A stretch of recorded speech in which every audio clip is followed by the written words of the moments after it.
Well, hello and welcome to Work Cookie, our weekly gathering of IO's HR's recruiters and an actor or two as we try to make the world of work just a little bit better.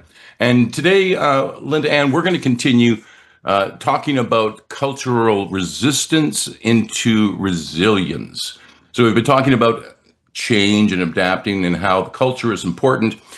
But yeah, there's change is always difficult. A lot of people just don't like change. So you're going to get a lot of resistance anytime you try to change anything, especially I imagine the culture of an organization. So how do we do that switch? Because I can be a stick in the mud when it comes to change. Sometimes I don't like it, and switching from no, this is a bad idea to okay, let's do this is a difficult shift. Yeah, and I think that, in general, you have people who have become more adept at adapting and being resilient and understanding that, our world is change right now. You have no time to get comfortable with anything. Um, and then there's the other people who, resistance uh, is how they go through the world because of fears that they have, or if they've had to endure living through survival mode on it for any length of time. And that becomes something that's very, very deep seated. And I think that one of the things we have to really look at as we go through this process is we're being able to understand truly the operation system that people are working with, because sometimes I just don't like change because it's upsetting my apple cart here and maybe my sphere of influence in this organization, or I'm feeling threatened because I think somebody's going to come in and take away my promotion opportunity and those kinds of things, versus is it so deep seated that your survival is threatened, or you perceive your survival to be threatened? And how can we do that without becoming, therapists within the workforce, and really working with those that are influenceable by the leadership when you clearly communicate how you want to move forward. So that's a real challenge, and then there's also the opportunity to work with, you have to identify whether people are being are psychologically safe to begin with, and then are they being outwardly resistant, or are they being kind of like subversively resistant, and how do you address that piece? And then there's people who are called, was it positive deviants, who are, no matter their situation of how challenging their situation is to them, they're going to find a way to make it work and come out good on the other side. And so you can help use them to carry some influence and help switch some people around and facilitate the change and adaptation process. But you have to really figure out where it is that you're going to start and what you're dealing with first before you're trying to make the changes that and get the adaptation that you're looking for. Well, let me dig a little deeper into that because change is one thing. If I know my organization is going from point A to point B, but we live in a world with it's not only trade tariffs, it's AI and how is that going to change things, automation, a lot of different things that are going to change, and we don't really know maybe where we're going. So how do you build, or are you capable of building a team or a workforce that is just resilient when it comes to change, and we're going to adapt whatever way we need to as we progress down the line? I think that in that situation, and it's everybody's situation right now, right? That it's really important to have your leadership team on the same page and how you're dealing with this. What's the message? What's the leadership? role modeling that you're expecting, and moving forward that way and helping people adjust, and then really looking at, are there people here who are, as I channeled you last week, Emmy, for your cave people, where that's, they're just gonna, it doesn't really matter. Their whole life is, through this lens of fear and difficulty, and that's what works for them. And so if they're that rooted in that attitude, that process, can you really keep them at your organization? Did I answer your question? Yeah, but it sounds like it's going to be a bit dependent, at least, on the culture of the organization. And do they fit into a resilient culture where we're ready to adapt to change? Yeah, and that's part of the thing that you have to really look at, are what are the pieces that are really, really important to us in our culture now? What are going to make those, what are the things that we're going to create the foundation of our culture as we move forward? Because what's important to us as that organization that we're moving towards, not where we've been. Thank you for that. Great start. Dr. Emmy, let's go to you. Hello, and Linda Ann. I'm super excited about this topic, and I wish I could have joined last week. Holiday week, we had family and things. And so super excited to jump back in, and thank you for bringing this to the table. I think there are a couple of areas that really came to mind as you were talking there, and I was making some notes. The leader's impact, right? The leader's influence within the organization and the ability for the leader to influence the culture. For an organization to be an adaptable learning organization, it really requires the leader to start that process or to be involved in that learning journey to create the environment for the culture to thrive. And the Center for Creative Leadership has 4 steps that I was reminded of here on creating that learning environment or that adaptable environment. And the very first step in that is attracting agile leaders, which we talked about last month, the concept of agility. But that's step 1, and that's almost easier than the subsequent steps, because finding talent that is agile is kind of a short-lived process, right? That's the hiring process. The next thing is what you mentioned, Linda Ann, which is creating a psychologically safe environment. And I think that is what I've personally even experienced as one of the most difficult parts, if the environment wasn't already primed for that.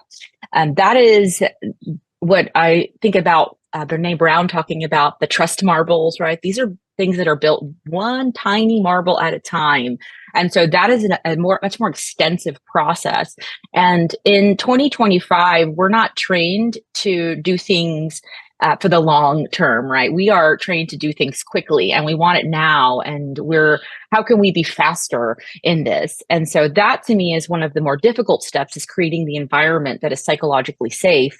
Encouraging feedback is the next step in that CCL's framework. And you can do that through different methods we've talked about here, whether it's lunch and learns or retrospective meetings or a postmortem type conversation where you're building that muscle of reflection into your day-to-day work.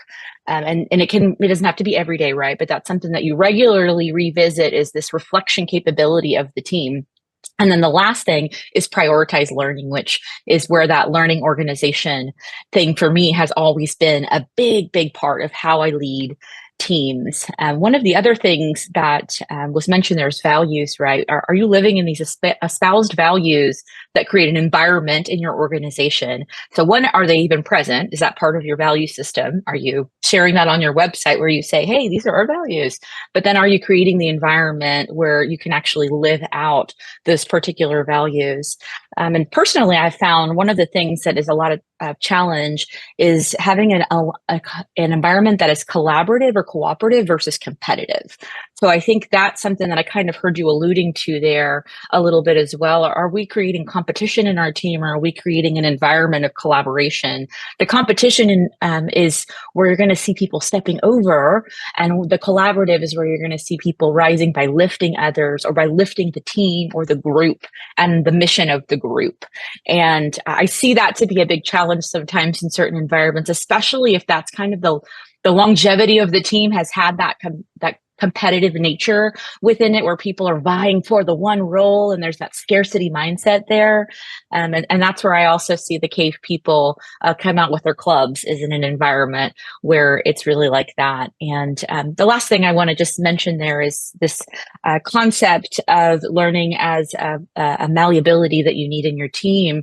But we're seeing that even more important now. I was on a ProSci, I guess it was a webinar thing that they did about AI, which is, you know, the hot topic of the time.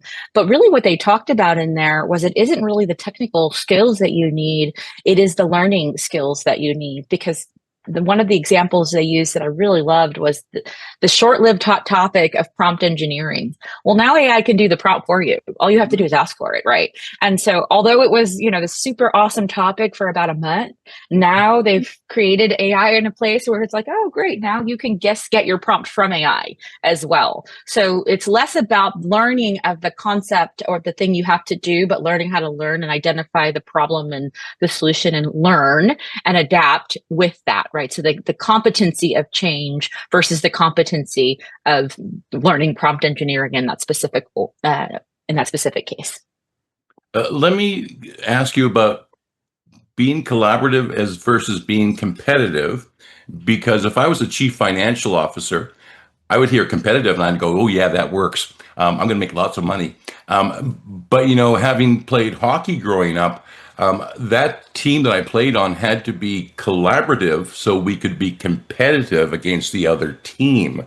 So is it sort of like that where we've got to know where collaboration and competition need to sit?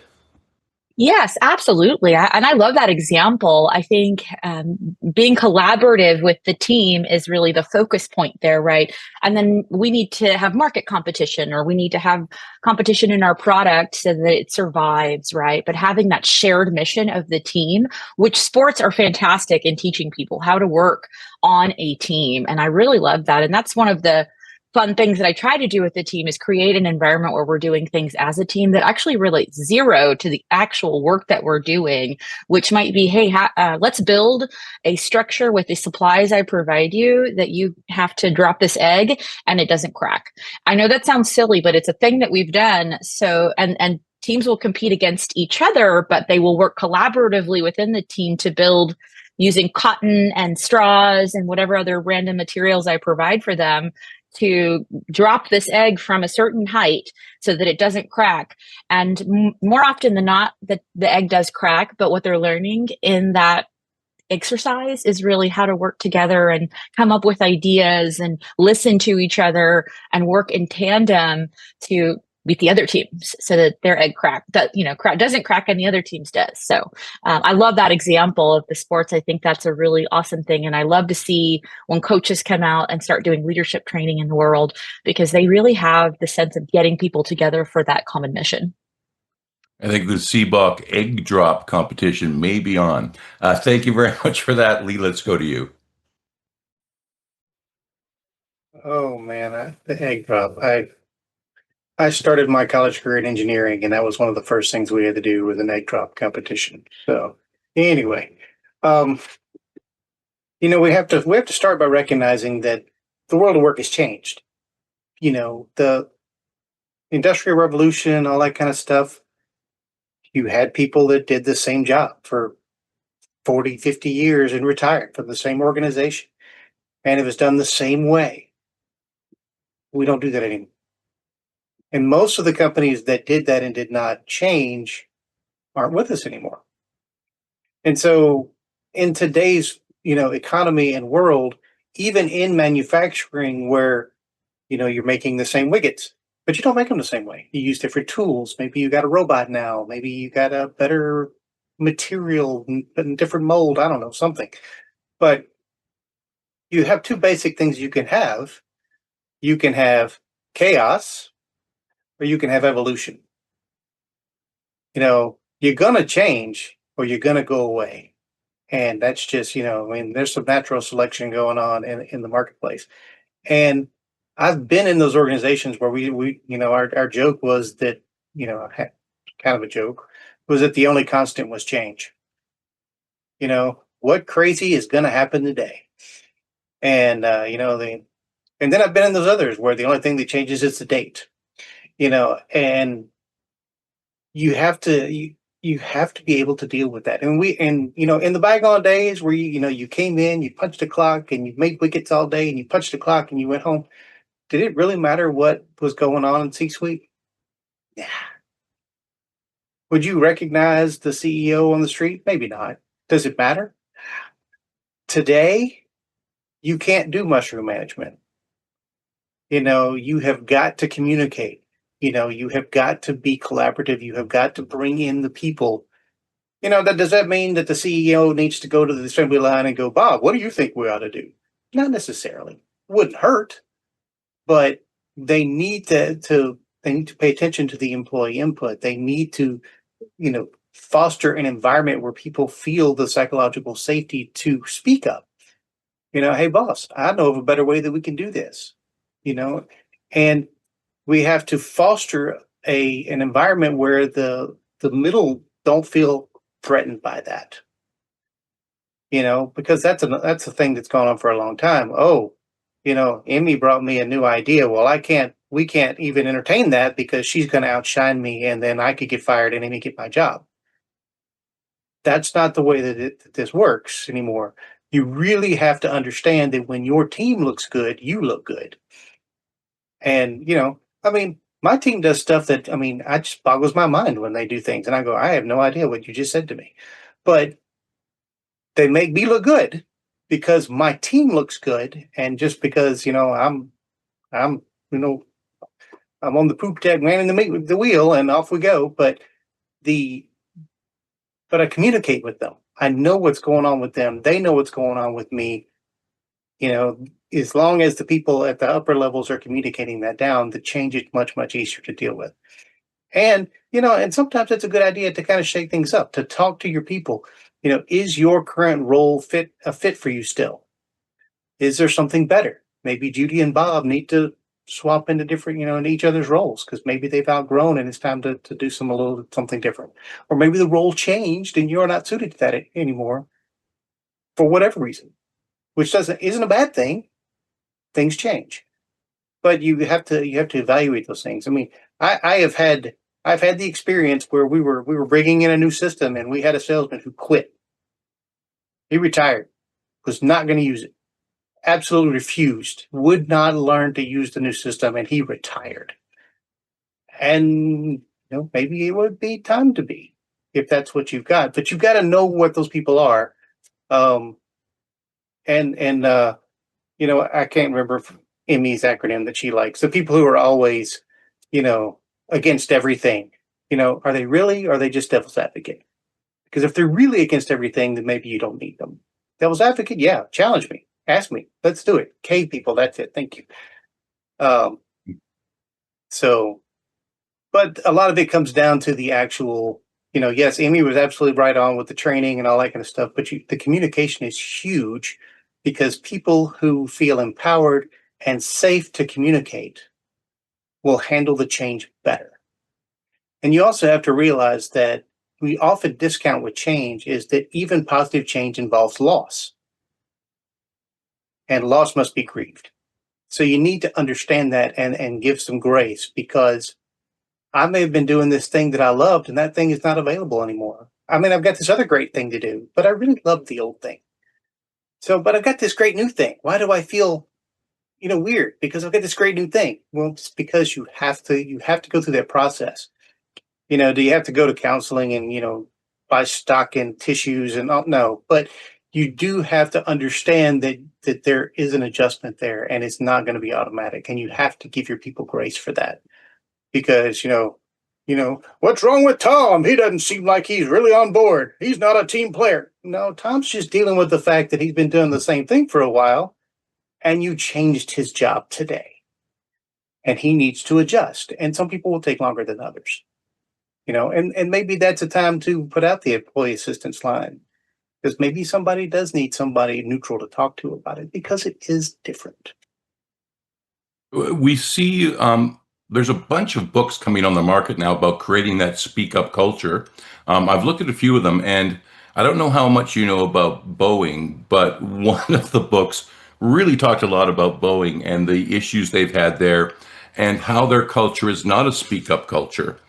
So with an organization like Boeing and all the issues they've had over the last number of years, how do they improve their culture and their communication? Hmm.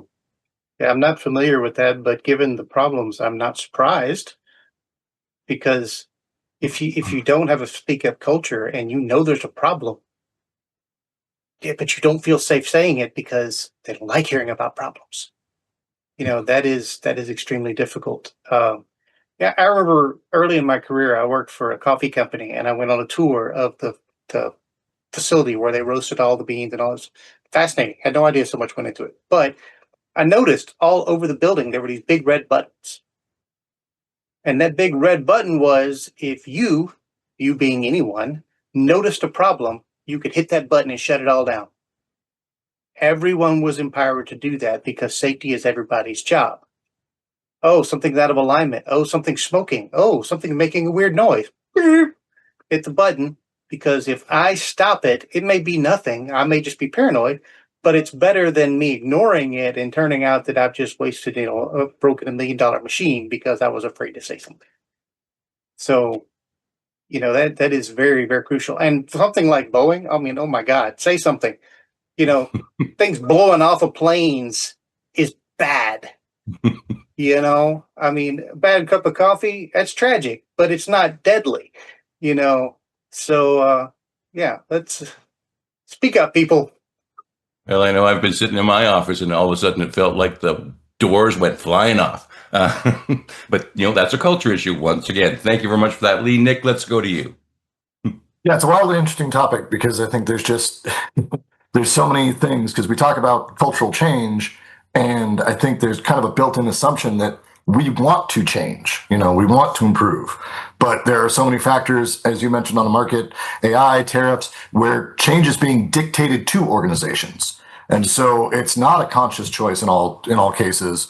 And so, leadership may not have a plan. They may have their own feelings about how everything is going down and, the world's not fair and all of that. And nobody said it was supposed to be fair. We just try to make it as fair as we can.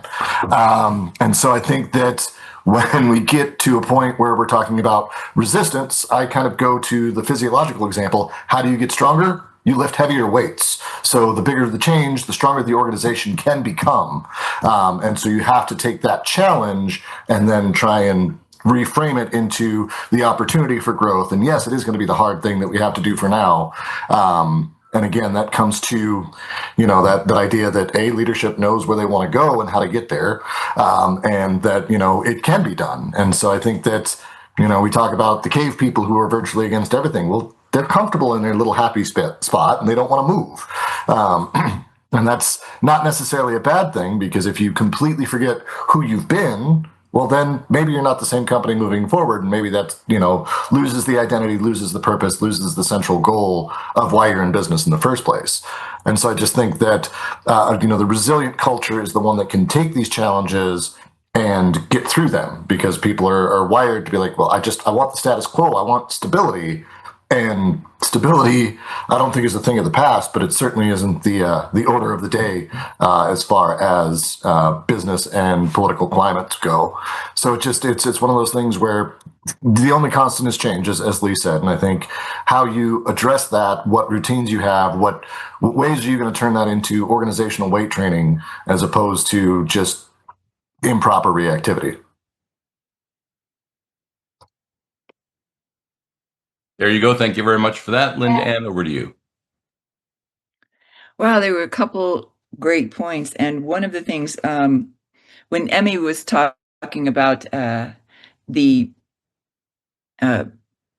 competitive nature of people versus collaboration and so forth, I dropped in, and I've done it before, where my favorite TED Talk is the one on super chickens. And it's from, let's see, what's her name? Margaret Heffernan. And it's about the pecking order and the research. And it's 15 minutes of time that will give you a new perspective on the pecking order and the competition in environments. And, you really see that when you have situations where a team is given something to do, and you talked about the dropping of the egg, but they've done things where they've given the same task to kindergartners as adults, and the kindergartners do better at it than the adults because they're not jockeying for position. They're not, being competitive. They're just trying to figure out the problem, and there's no ego in that process, right? So it's an interesting experimentation and way to reflect on things. One thing that I wanted to bring up is one of the resources that I've put in the chat is Kevin Oakes' Culture Renovation book, and it gives you 18 steps really to look at your culture and how you can go about renovating it. And the first one is to plan. And then they divide those steps into three categories. It's plan, build, and maintain. And when you're in the planning stage, you're deciding to renovate your culture. And sometimes, you don't have to, in larger organizations, they may decide that they need a shift and we're going to renovate this culture. When you're in a smaller organization, it's really a process, it's more organic, right? And you have to make it so that it's okay to adjust because every person that comes in has more influence in a small organization, every person that you hire. So you need to listen, identify your influencers, negative and positive. Make sure you understand what you want to keep and then set clear goals to move forward. One of the pieces that Emmy had talked about was, the leadership aspect of it. And this is something I see frequently, whether it's strategic planning, doing a culture renovation, any of those kinds of things. The piece that's often forgotten is the leadership alignment and accountability, right? So you make a decision that this is what you want to do differently moving forward. Where is it in the performance expectations, the performance standards, the goals? Where is that assigned to anyone? Because otherwise you have all these meetings and conversations, people go to the back to their desk and just keep doing what they were doing before. And so then people look at the frustration, the failure, all those kinds of things. So you have to make sure that whatever piece you're doing in your organization, that you have your leadership aligned mentally and in performance accountability as well.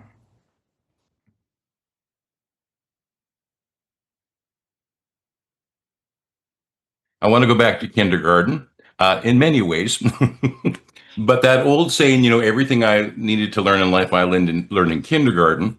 But then I was an instructor at a university dealing with first year theater students. And those kindergarten years are great. It's from grade 1 to grade 12, dealing with society as a whole, that I started to get, students who have faced emotional trauma in their life.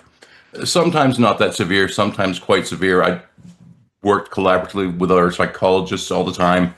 And I had to sort of, get them to a point where they could successfully experience their emotional life, which would make them a better actor. But we get so many missed signals, missed messages, as we're growing up. Do we really need to maybe take a step back and think about those new employees who are maybe just coming out of college or university, maybe they're right out of high school? Do we also maybe to give them some life skills to help them manage all of the changes that we're going through so they are more adaptable? They've dealt with some of the issues in the past, so if there may be areas where they're uncomfortable of going, they can go there. So do we need to maybe do some pre-work on our employees?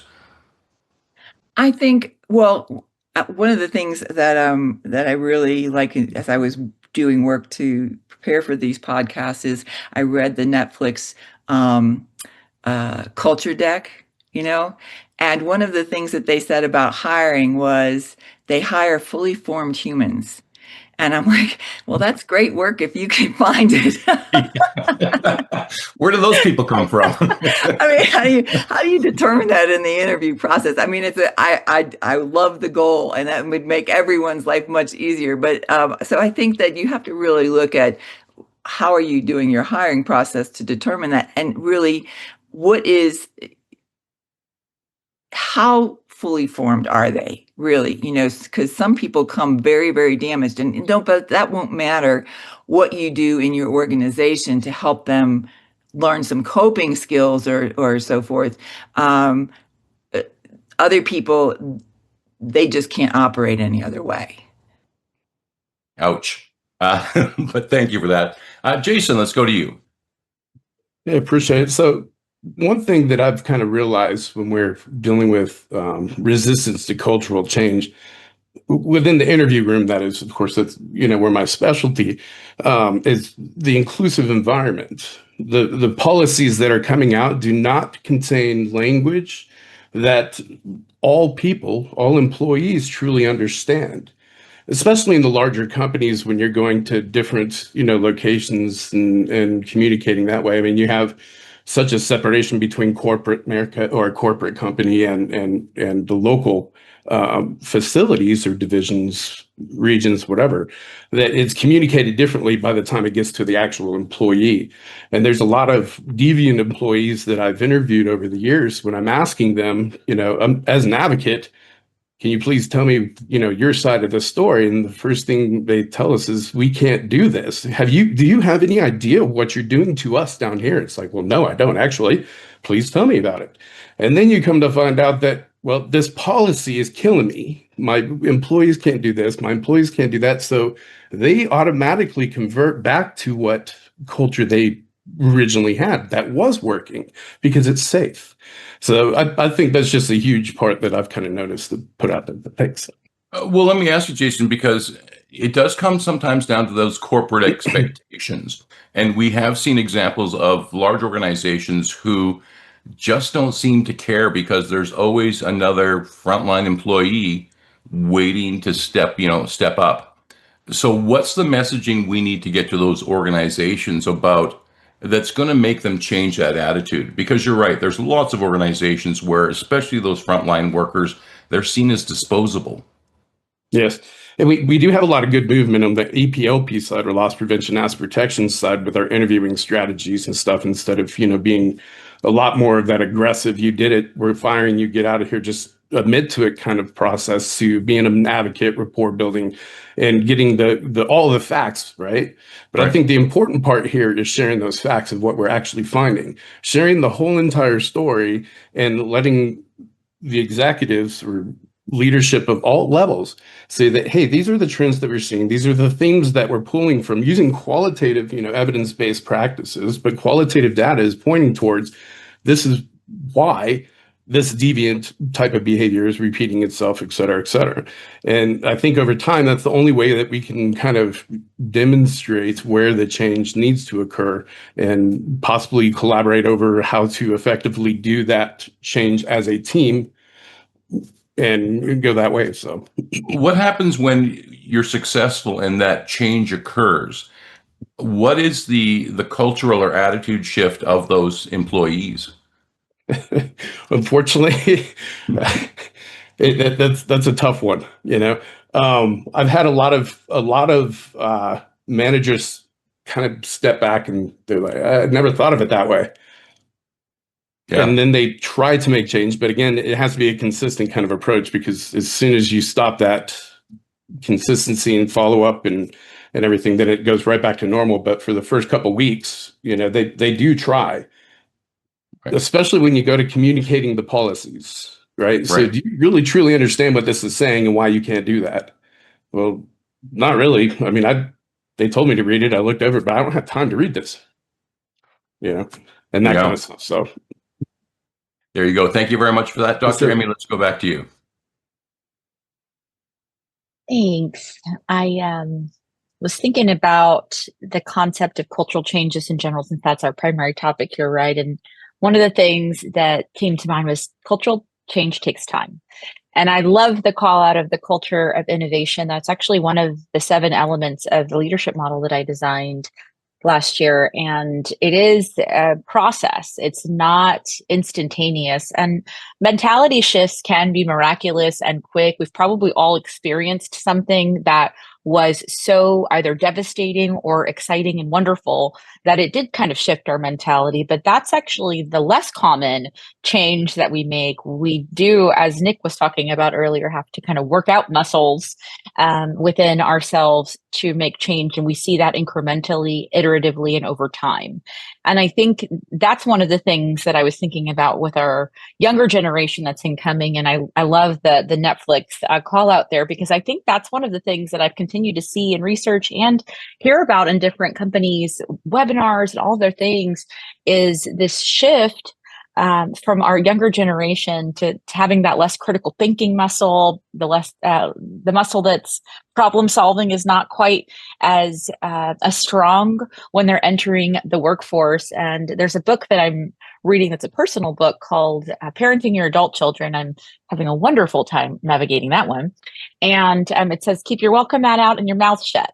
And in that, though, it was talking about this concept of kids in the generation that they're not built the same way because they have different access to different things that do different things for them that we used to have to do for ourselves.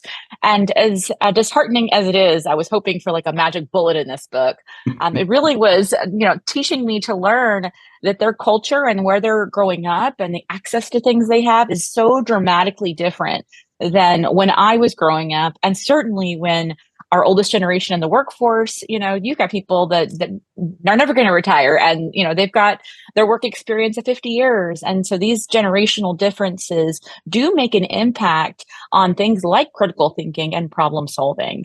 I do still remember when I was first learning the computer in general, they're like, oh, but you're not going to have a calculator at your hands every day. Well, I literally do. And so, it's one of those mentality shifts that I have to kind of give homage to and understand that we're having to respond differently to different kinds of people within the organization and really give the reflection points to look at the people, where they are, what they're bringing to the table. I think trauma was even mentioned. Like, we really have to look at the individual as well and not just the team, and make those continuous reevaluations. And it takes time. And I think that's the hardest part. My supervisors in the past have often given me a problem, and then I'll create solution V1. And they're like, this doesn't solve the problem. I'm like, well, what's not working and how do we change those parts that are not working, versus the expectation of having this magic solution. I've even been told, use your doctoral powers. I'm like, that's not a power. Like, it's not, I can't create magical solutions to things because I have a doctorate. I can problem solve and iterate and do all these things.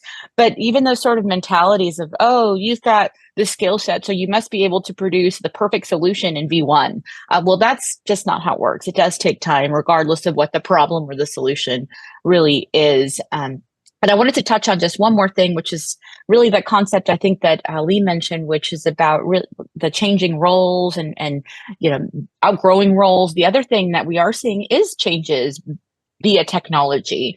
Some easy kind of examples: your data analyst or data entry clerk, right, might not be the role that's going to be the future role in your organization, but how do you grow, develop, and help that person learn and get to the next level? Maybe they're doing data modeling, maybe they're doing something a little cooler in a tool, or maybe you're producing that skill set. Or one I've mentioned before is the fast food cashier.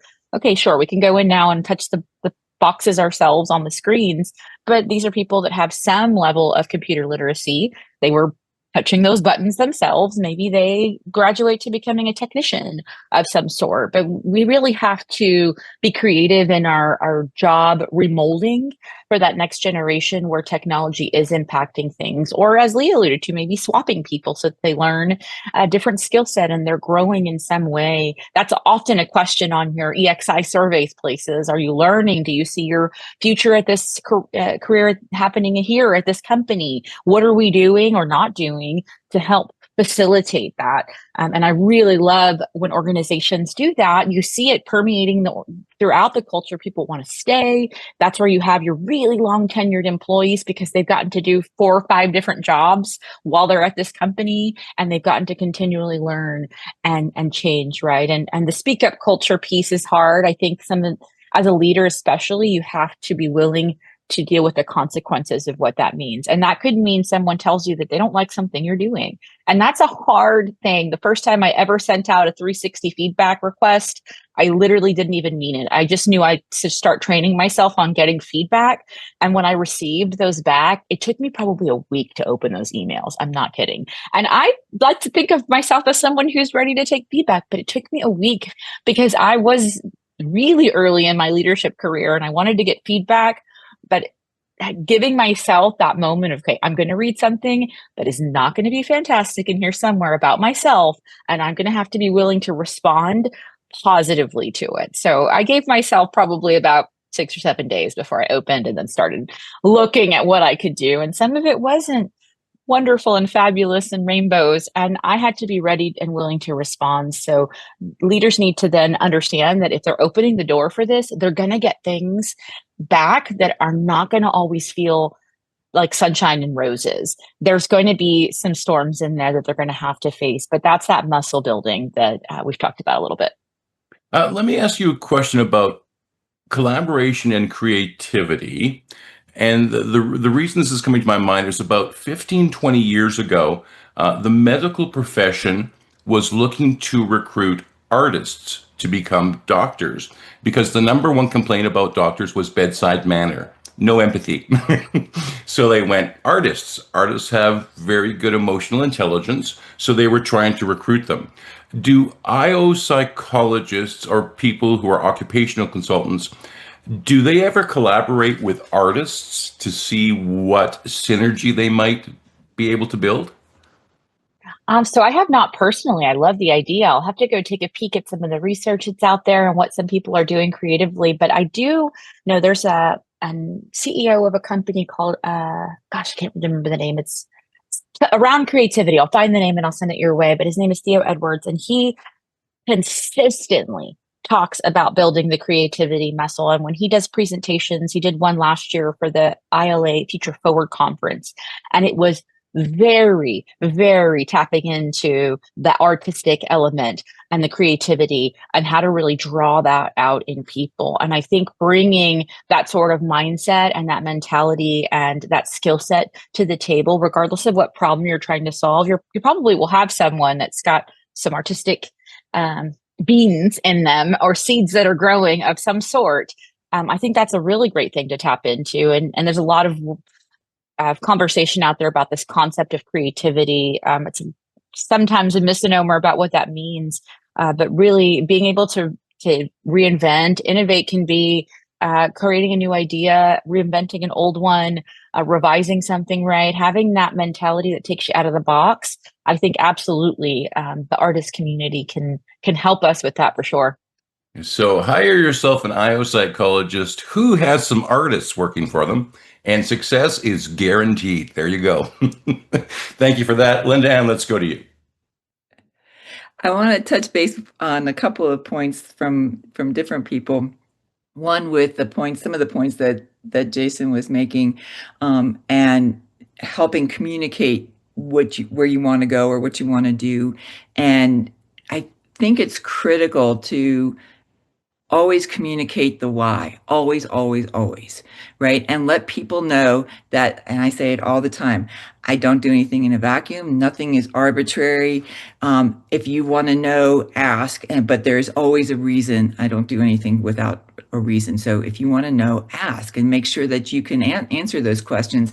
Then when you can give them the why, make sure you can help them understand how it actually benefits them, right?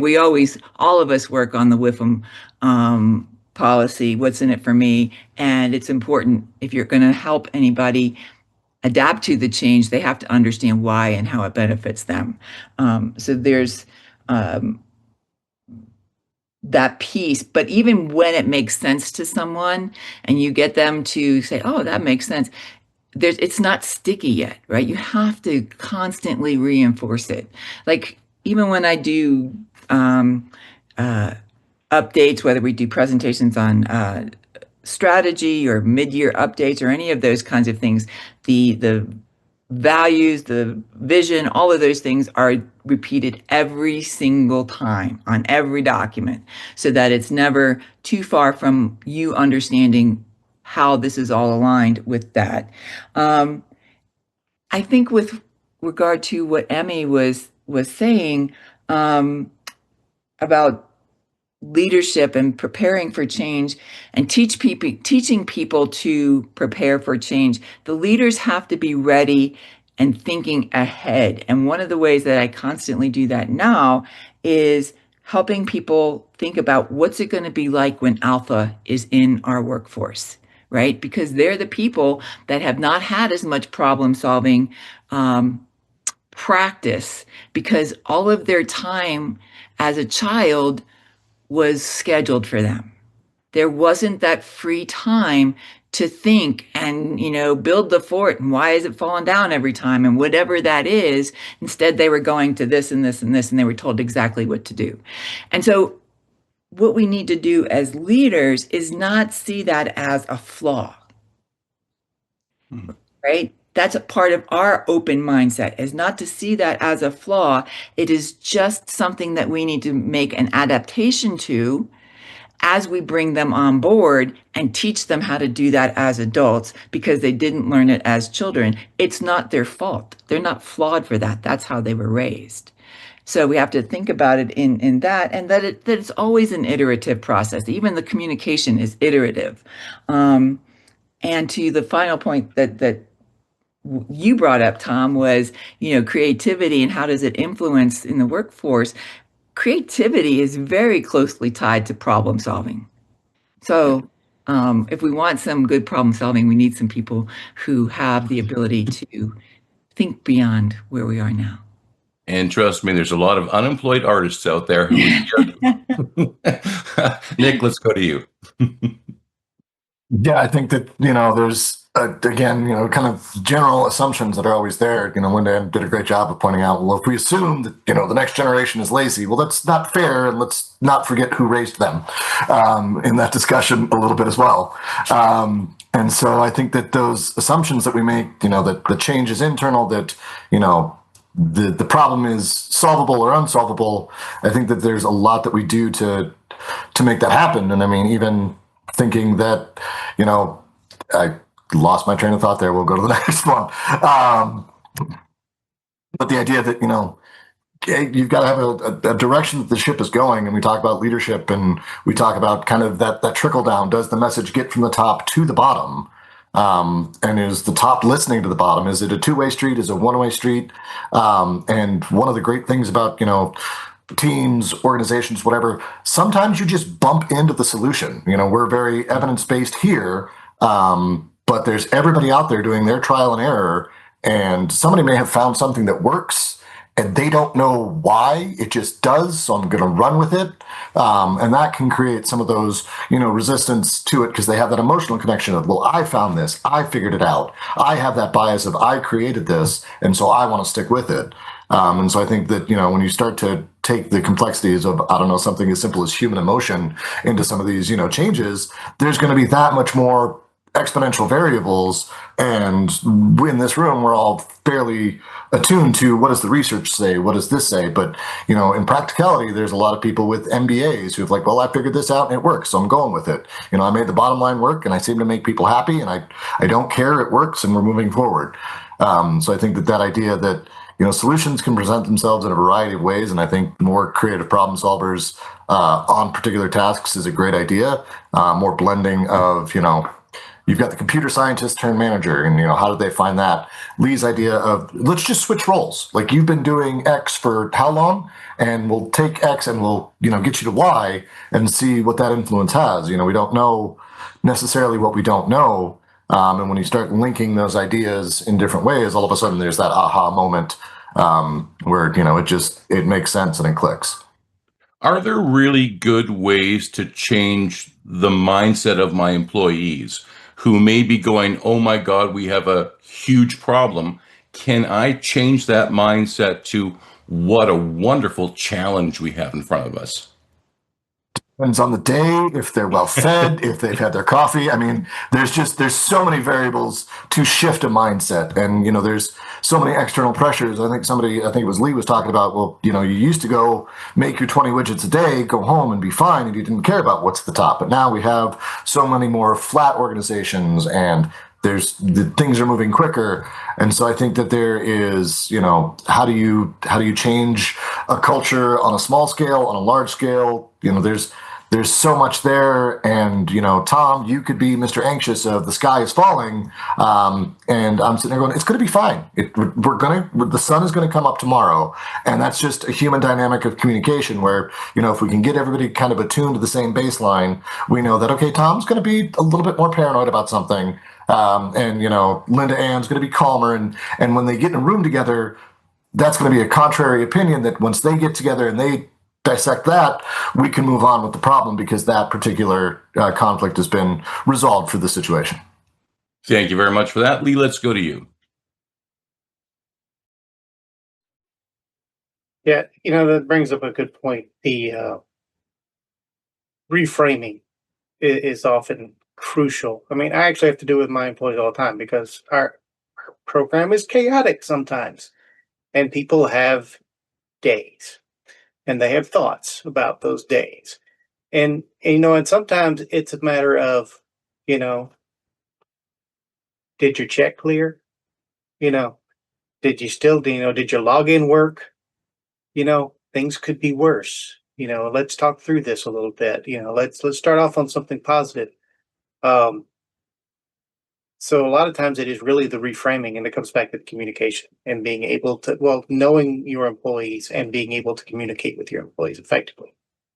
But what I wanted to bring up was something that it kind of pinged when Emmy was talking earlier that, and Nick touched on it too with the generations and everything. And one thing that is very, very crucial, and I think is often not considered, is mentorship.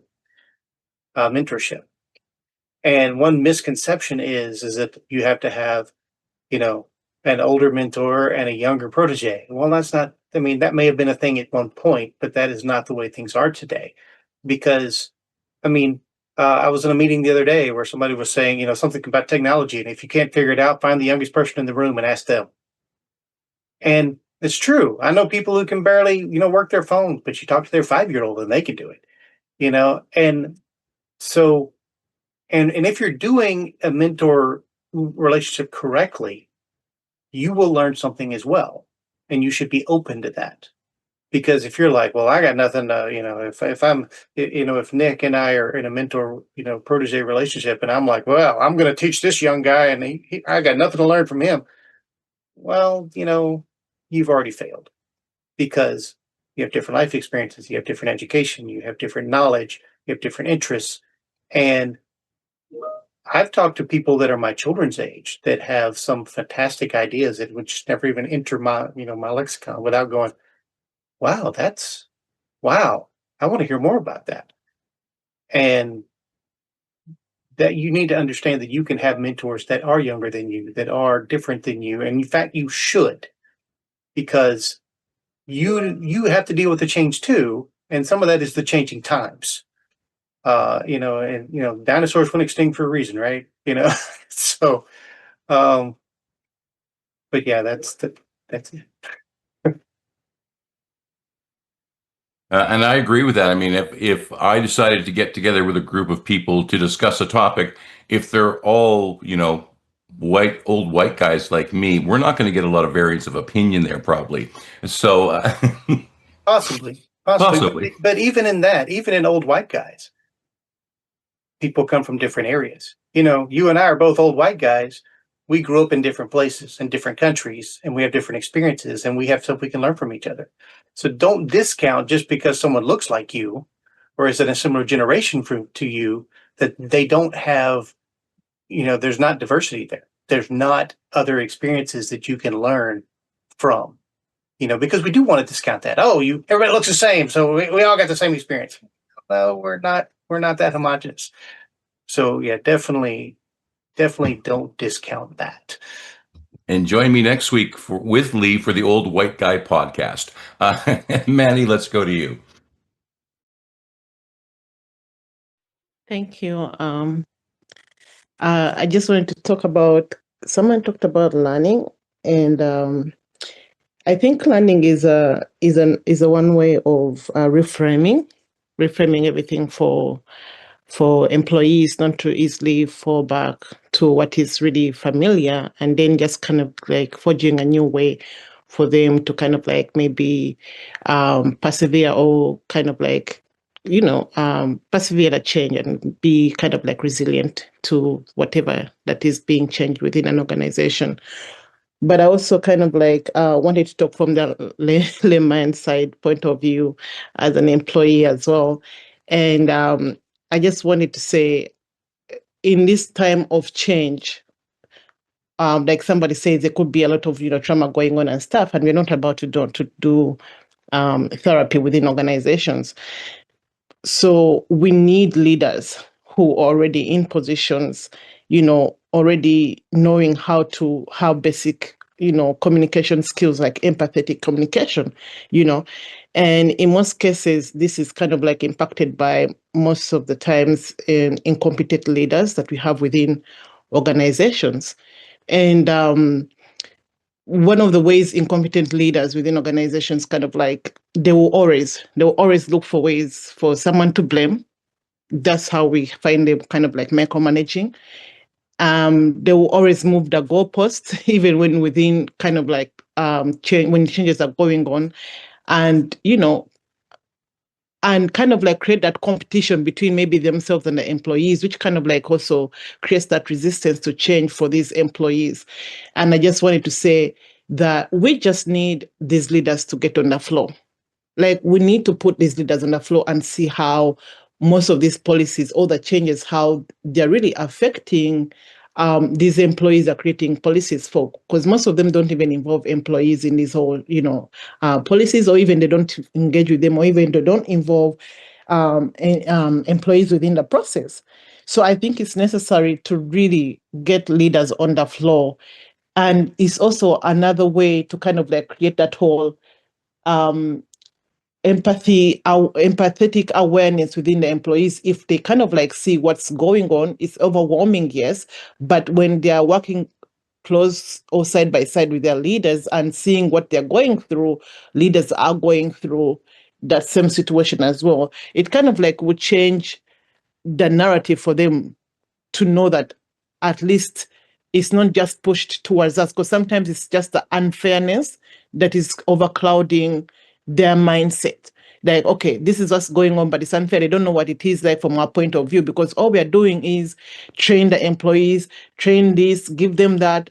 And we are not really creating that whole illusion for them that we really see you, we hear you, we know what you're going through, from the point of just kind of like pushing some of these leaders to the floor and kind of like experiencing with them what's really going on, for them to just kind of like trick the whole situation and have that quick resilience to the whole situation.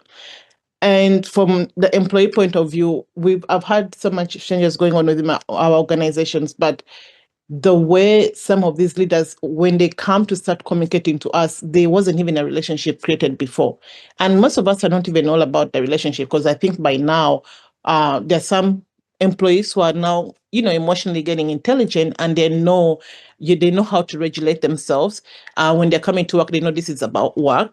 But the fact that in this moment, you just see somebody trying to now change for the reason just kind of like putting you out of the situation, it even makes you more resistant, because I know what you're coming for. As in, if any of us kind of like have a partner or someone trying to pursue you, and they directly coming or changing in the moment, or they're they're changing for a certain thing that they just want from you, you obviously will create that whole block.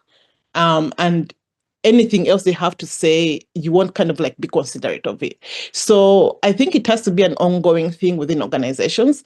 And most of cases, I think it's just a whole perception of us thinking that when we are kind of like trying to change or trying to provide for employees within the change, that it doesn't apply to the leaders.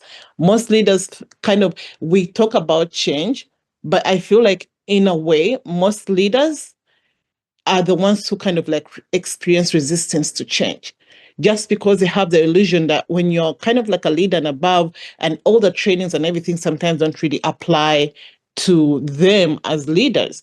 So I see so much of like push down all information, train the employees are resisting, but in a way, is it the employees that are resistant, or is it you communicating your insecurities, your incompetence, or your fears? So I think also we need to be asking this on the management level, that even when we're going through the change and we're saying this, somebody's resistant, and you're having this constant kind of like supervisor giving you back this information, we need to be asking those questions in reverse. Like, is it really what's going on with the employees, or is it the situation you as a supervisor you're creating for the employees? Or is it even us, our illusion, our mindset that really thinks that the employees are not really changing? So in as much as we kind of like talk to and pushing things towards the employees, I guess we need to also kind of like look within ourselves, because also I don't know if there's a concept that we all know, self-leadership as well. As in, most of us, when we kind of like try to kind of like push out things, we don't really evaluate them on ourselves and feel like just because we're in those higher places, we kind of like need to really stay operating in those high places and push down everything to the employees. It's the employees. But is it the employees, or is it even you who is incompetent, communicating your fears or insecurities within organization that is even not really pushing us forward? Because in any way, like, you're the ones leading, and you're the ones kind of like, setting examples for these employees.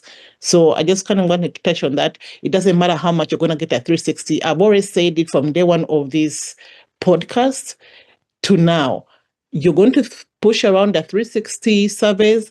I always lie on a survey. I am always going to lie on the survey, because that's how much most of us are kind of like done with the surveys and telling you what is really truthful that we need to give you as feedback. So it doesn't matter if you're doing 360, if you're not getting involved and getting down on the floor and creating that proximity, because it's very hard to also hate from near. That proximity is always a good way to trick somebody around. And I've always given the example of, if you've been in a meeting with somebody that you hate so much and you're close to them in a meeting, you find yourself talking to them and you forget that you even kind of like hate this person because of that proximity. So get nearer to the employees and see how these things really directly affect them.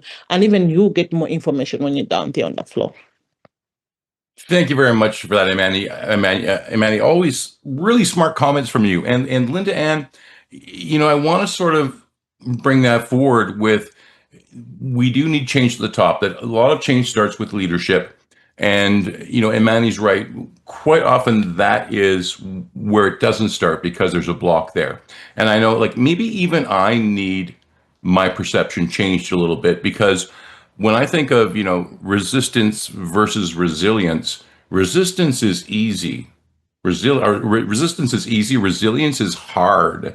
Do I need to change my mindset, especially if I was a leader? Well, that was what I was going to bring up, is that it's important to know that whether you're working with people or a person that has an open mindset or a closed mindset, right? Open mindsets are open to they're more the constant learners and things like that. The closed mindset tend to, like, I'm experiencing that with one group of people now, where it's kind of, they have a fair amount of experience, and pretty much if you bring a new idea, they're going to resist it because they haven't seen it before, and everything's worked for them. So why would anybody need to do that? And so you have to really understand what you're working with. But one thing that I've seen, and this has happened before, especially when I was in marketing and sales, is if you can get someone who is resistant and they're not so entrenched, like it's not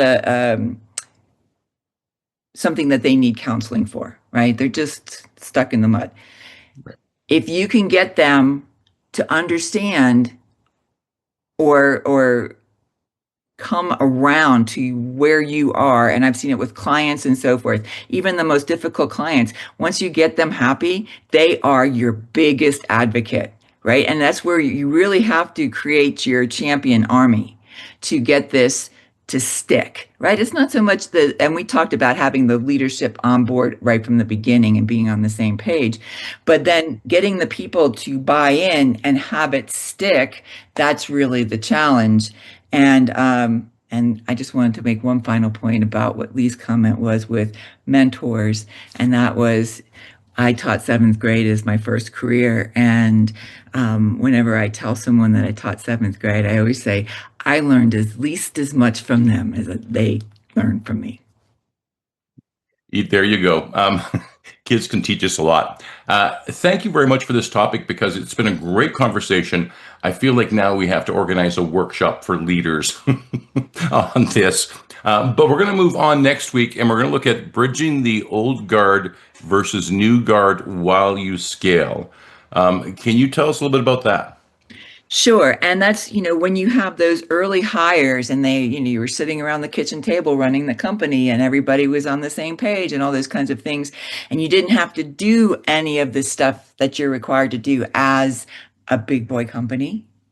And so now that's where the resilience and the resistance comes in, right? Now you have to make change, and not everybody's going to want to make the change to move off of that kitchen table environment. But when you hire new people in, not only do they influence change and your culture, but they have different expectations for what you are as a company. Yeah, they sure do. Thank you very much. That sounds like a great topic. And thank you once again for the topic today. And thank you to everyone who contributed, those who are listening as well. And once again, if you want to get involved, we are live Thursdays at 12 noon Eastern. Just go to the CBOC website, get your invite, and join us and share your voice. There's also lots of CBOC events that are going on throughout the week. Lee's got the meetup. I see there's also some training courses available. And of course, you can always reach out to the mentors and just have a conversation. So take advantage of that. And with that, thank you very much, everyone. And Linda Ann, if you want to count us out, we'll see everyone back here in 1 week's time. Thank you, everyone. See you next week. 5, 4, 3, 2, and 1.